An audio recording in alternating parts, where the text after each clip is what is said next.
of my favorite speakers. Belinda Reynolds, part of our Center Technologies team, the director of our SecOps division, um, and Mikey Pruitt. Uh, all of you podcast listeners out there, Mikey's got one of the best tech podcasts. I'm sure he's going to plug it. I highly recommend it. Mikey, we got you on mute right now. If you could unmute, might help a little bit. James is Perfect. just saying that because he was on the best episode. Yeah, right. Yeah, the most views, the most hits. Belinda, I see you unmuted too. Thank you for doing that. Guys, as we jump right back into our next 30-minute segment, Trust But Verify in the Age of AI, I'm excited for Belinda and Mikey to get to pick apart this topic. If y'all have questions, again, plug them into the chat. Allie will bring those to the surface. We also have, again, the drawing at the end of this session, and then we'll continue to plug temporarily other events we have upcoming. So, Belinda, excited about this one. Do you want to just launch right in? Yeah. So, trust but verify in the age of AI sounds intimidating a little bit. We've been talking about it all morning, but we all know how AI can produce or help boost productivity, which is why it's so appealing. It can be super, super sharp, but it can also, as we've discussed today, can also be infallible or not infallible. So sometimes it nails the answer, sometimes it completely misses the mark. So our job isn't just to blindly trust what we get out of it, it's to guide it, to verify it, and make sure it's working for us and not necessarily making decisions for us. So our job as leaders is really to maximize the benefit, but reduce the risk for our business. And in this session, we really want to focus on three things. It's avoiding AI hallucinations in our outputs, preventing data exposure in our inputs, and applying zero trust guardrails so we can work with it responsibly. So on that note, I'm going to kick it over to Mikey to talk about AI hallucinations and see what he's got to say on the topic. Well, thank you, Belinda, and thank you, Center Technologies, and everyone in the audience for joining us today and giving myself the opportunity to come on and chat. Definitely use the chat functionality if you have any questions while we're talking. We're going to save some time at the end to kind of answer those. And starting off with hallucinations, I think we all kind of know what this means by now. So let's kind of dig into that first aspect of what Belinda was talking about, really the output, what AI says, because the truth is AI doesn't really know anything. It's just predicting. It's predicting like the next set of characters, the next word, the next pixel in an image. So it's not really knowing. It's just predicting based on data that it's seen in the past. So it generates plausible strings of words based on patterns. It doesn't really have like a fact database. Doesn't cross-reference anything in real time. We can give it information like websites or documents, but it's still using those in the same manner, studying them, ingesting them, and then predicting what comes next based on what you have provided it. So I'm gonna give a few examples here about when AI goes wrong. So in Utah, a lawyer submitted a brief and it cited a few court cases. Maybe you've seen this. If not, you can look it up while I'm talking. I found this in the Guardian newspaper. So the lawyer assumed ChatGPT citations were accurate, but later it turned out some of those cases, they didn't actually exist. So ChatGPT in this case gave him some very great ammunition for his legal case, but turns out it was all completely factual, made up by ChatGPT. There's many other famous incidents of this. One is a case called Mata versus Avianca. So in this one, attorneys use ChatGPT to generate judicial opinions, so that that's just kind of like the outcome, the opinion of the court essentially. But when they dug a little deeper, they couldn't really prove anything that the opinion stated. And one of the judges was actually recorded saying, asking if it was just gibberish. And the lawyers kind of had to admit, yes, it kind of was. So these are not like mistakes per se. This is just what we now know as hallucinations. And that's kind of scary when lawyers and experts are really relying on that. But they are. So now we can kind of step in the next phase where If hallucinations were the only risk that we were talking about, that would be great. We could just fact check everything that AI outputs. But we've already seen attackers using hallucinations and deception and our kind of hunger to use these new AI tools against us. So they're using credible phishing emails. They're using synthetic press releases, fake compliance notices, and we're all doing the same thing. And they look pretty close to the real thing. But the opening line might quote a source that's just completely made up, fake. Like no one actually ever said that. And there's a few more examples of this. There's a thing called the Node Package Manager. If you're not a developer, it's not a big deal to understand this, but essentially it's an app store for developers, but it's for code packages, not apps in the way that we download apps on our phone. So pieces of code within those apps. So a recent supply chain attack compromised a really popular package in the Node Package Manager. And that actually happened from just a regular phishing campaign where the developer of that application, of that specific package, was tricked into giving up their MFA credentials. So we can see that AI is being used in the same way we use it against us. And then there's also you know, we're not really talking about hypothetical things anymore. That node example is a good one. And there's another one where an MCP server got spoofed. This is a pretty big deal. Also happened in the Node Package Manager, which is not great for them, but just for your benefit, an MCP server is like the connecting layer between your systems. So like how the AI agent that you're working on talks to, let's say, HubSpot or Salesforce or some other application that you're already using. So a fake version of a Postmark MCP was published on the package repository. Now, Postmark just sends transactional emails, and you can look up, like, I think it's postmark.app is their website. You can kind of see what they do a little bit. But there was a fake MCP server out there that appeared just like the legitimate one, but inside the MCP was one or two extra things that also sent a blind carbon copy of every email to the bad guys. So anyone who used this MCP server, the fake version, all of their emails were exfiltrated to the inbox of the bad guys. So in this case, the attacker was mimicking a trusted investor, a trusted vendor, and they were kind of co-opting that infrastructure. So these examples are not technical bugs, they're just a failure of trust.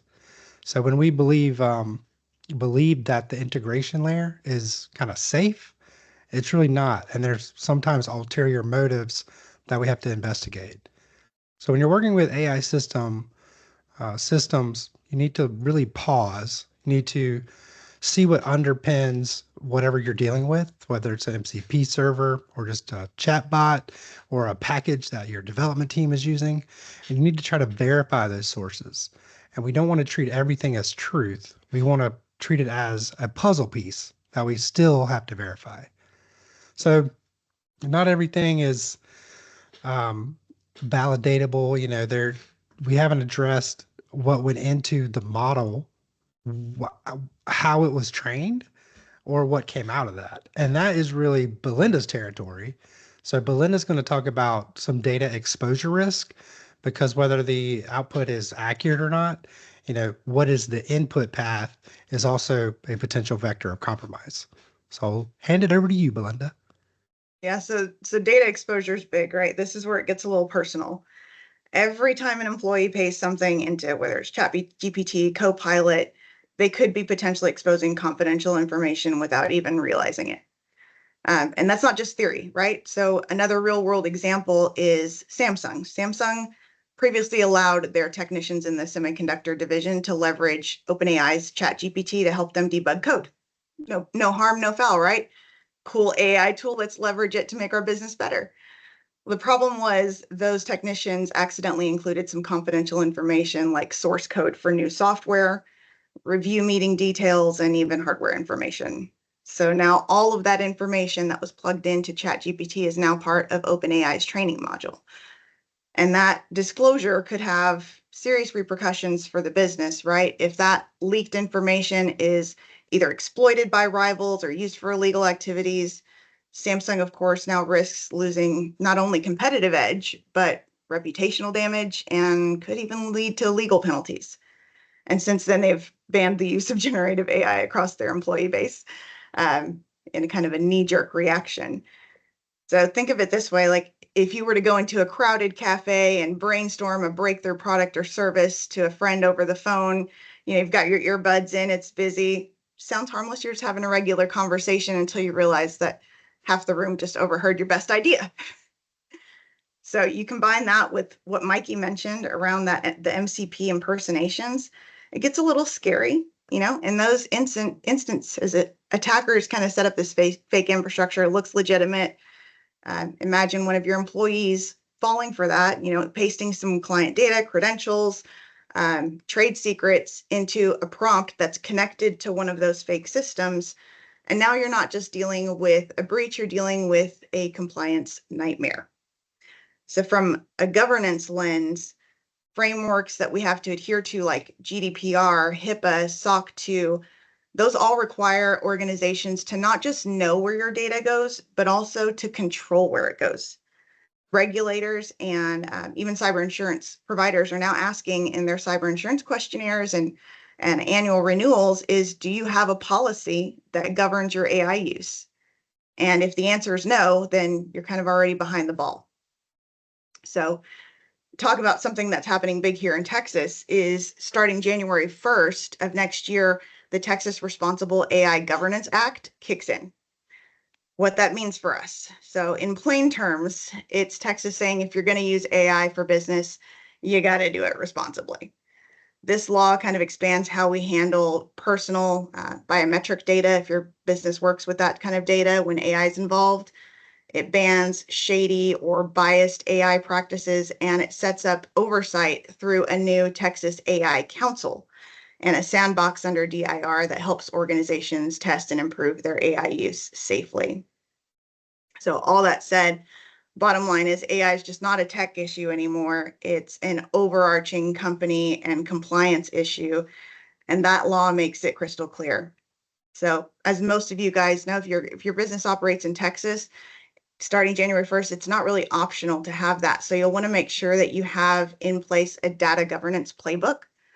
And think about things like making sure you have clear consent for any data that you're handling, that you've got transparent data handling policies, that there's some vendor accountability baked in, and then of course make sure everyone knows how AI is being used.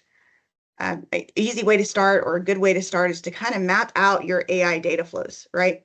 Map out what AI models you've used and approved for your business, what information is stored or referenced, what potentially protected information is stored, and set some limitations. And a lot of it with employees being so excited to jump on the AI bandwagon and use these tools, it may mean just being smart about it. You heard from earlier presentations, making sure that your team is trained, that they know the risks of using AI, that they know that those outputs have to be validated, that they know that just copying and pasting or uploading potentially private and confidential information into an AI model could put the company at risk. So making sure your users are trained is hugely important, and making sure you've got a playbook that outlines how you're handling data and how you're leveraging AI for your business is super important. So if we can't trust AI answers, we got to validate those, and we can't blindly trust where our data ends up, what do we do? The answer is obviously not to just stop using AI and block it for everybody, right? We want to lean into it, but we want to mitigate that risk. So our proposal is really to use it smartly and wisely and implement something called zero trust. So zero trust isn't really just a buzzword, it's a mindset. And simply put, it just means never assume, always verify. Whether it's who's logging in, a device connecting, or even what AI tool you're using to generate results, everything should be verified before it's trusted. What are some of your key points around zero trust, Mikey? Well, I think you really covered the most important part is that it's a mindset. It's something that we can strive towards. It's not really a solution you buy. It's not really a tool that you use. It's really a march towards an environment where nothing is trusted by default. And when you do that, you kind of force yourself into that compliance and governance aspect because now you have to, let's say, justify giving access from between a tool and another tool and AI or a person and a person. It could be. Yeah, so you mentioned access. I think if we break it down into something practical and just kind of focus on four simple pillars that leaders can actually act on, the first one would be identity and access controls, right? So you might want to make sure that you've got outlined what employees need access to, what data or what tools, even AI tools. For example, marketing might use generative tools for brainstorming content, but maybe finance, you have it more restricted. Maybe not the best idea for you to put your revenue projections in ChatGPT or an open AI model. And then whatever tools you do approve, obviously make sure that they're tied on to some type of single sign-on or MFA, that they're logged. Todd Smith mentioned in an earlier session about shadow AI. So we've seen how that use explodes when access isn't controlled. So Mikey, do you have any ideas how you could control access to AI tools? Well, I think the first thing is to frame it properly so you don't treat AI tooling like you would email or Google search. They're a little bit more, let's see, what's a good word? I don't want to say nefarious, but there's potential to be misused or misunderstood or provide false information. So you have to treat it with a little bit more, I guess, respect. And doing that by giving least privilege access to those tools is a good starting place. And obviously, you're going to have to open up those controls when you understand the environment of your employees and their needs more. Like we at DNS Filter just this morning, we had a very large group discussion that evolved into like what tools are AI and what are not AI because every tool has AI now. So that was a pretty difficult conversation that we're gonna have to figure out. So that's I'm sure you guys are right there with us. Like what is an AI tool? Is it Gemini or is it HubSpot that has a AI component? So that's a big conversation, but limiting that access by default. And like you said, enforcing the same stuff you normally would on any other account by default, but then look for further ways to secure those environments by judging the output from them with a bit more scrutiny than usual. Yeah, absolutely. So that kind of covers, identity and access controls and making sure the right people have access to the right data and the right tools, which leans into the data governance playbook I mentioned earlier. The second pillar that I wanted to talk about is data controls, right? So one thing that is huge is really defining what data you're dealing with. You can define kind of a red list or of data like PII, PHI, if there's any financials, intellectual property, anything that can't or shouldn't be entered into external AI, and make sure that your teams know about it. Todd Smith mentioned in his earlier presentation about data loss prevention were available, which you can absolutely use those tools to help refine that, and also make sure that the right people, again, have access to the right data. But encourage people to anonymize what they can when they're using generative AI. So instead of typing something like John Smith's claim history, they could say something like a customer with 3 previous claims.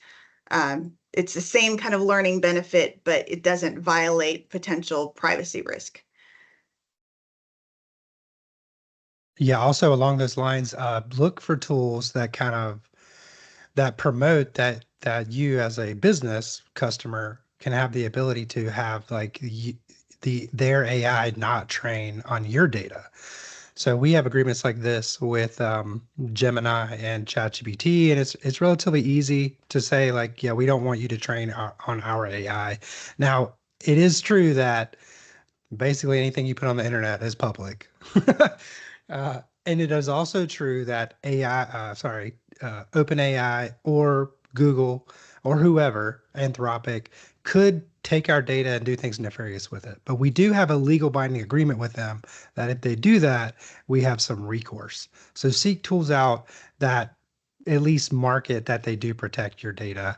And you actually mentioned local AI versus external AI, which is a good thing to kind of dive into. You can run all these AI infrastructures locally, even on your laptop most of the time, or a more powerful server that your team has access to. So that is an option you should look into as well.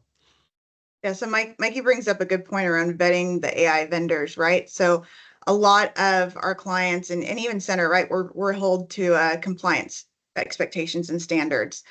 One thing you can do with AI is make sure that you're vetting your vendors, requiring things like a SOC 2 report or an ISO 27001 report on a regular basis. And of course, with the new Texas regulations coming out in January 1st, you can actually request evidence of that HB or House Bill 149 compliance clause into that, and make sure you're updating it every year, right? Go back to your vendors, make sure that they've got some type of SOC 2 compliance or ISO 27001, some type of compliance documentation so that you know who you're feeding any data into, that they're being proper and custodians of that data. I feel like we're getting close to time here, Belinda. You want to wrap it up so we can save some? We are. Yeah, we are. So big picture obviously is trust but verify. That's how we got here, right? Supply chain compromises that Mikey mentioned earlier, MCP impersonations, AI hallucinations, those are all rooted in misplaced trust. And zero trust that we've been talking about isn't about just saying no to AI, right? It's about saying yes, but doing it responsibly. We want to embrace the innovation, just, put some guardrails to protect your business around it. So when you leave today, we encourage you to ask your teams a question when you go back to your employees and your workforce, and ask them, do you really know where your data is going when you use AI, and can you prove it? Right? I mentioned earlier a data governance playbook. Make sure that you've got it documented. Make sure you have some type of acceptable use policy that addresses AI, so you can attest to that with your cyber insurance renewals and compliance and third-party risk assessments. It's really important to know where your risk lies, so you don't get caught with potential, legal ramifications or trade business secrets out there in the open. On that, Allie, do we have any questions we need to go over? Yes. I got one. Oh, let's hear it, James. No, go with what they got on the chat first. Where can I get a good template for an AI use policy or data governance playbook rather than starting from scratch? You're going to love this answer. Ask ChatGPT. Yeah, saw that coming. Sorry. Well, I think we might actually be able to help with that one step further. He's not wrong. If that is a good place to start. We would have said 2 years ago, Google it and see what comes up. Our Robert Nettles, who was on last, he's on next coming up. He'd be happy, I believe, to help with the template as well. So if that is something you're serious about, Allie, pass their name over to us and we'll make sure Robert gets it. Yeah, with AI, to. we really are all becoming editors, and you need an editor that's still an expert on the subject, like Center. So, True. Another question we have is, how can small or mid-sized companies implement zero trust with AI without big budgets? well, I would just start with it. It's hard. So, zero trust is like a mindset, a cultural shift. Um, the step-by-steps to implement is to maybe start with one area of the business, turn off access that you can, like me, for instance. Do I need access to our DNS filters, HubSpot, or Salesforce account? Probably not. Turn that off. So just like you would with anything else, see who needs access to which tools, and you're going to have to be a bit methodical. And zero trust is a process, not a one-time thing. It's a continuous effort.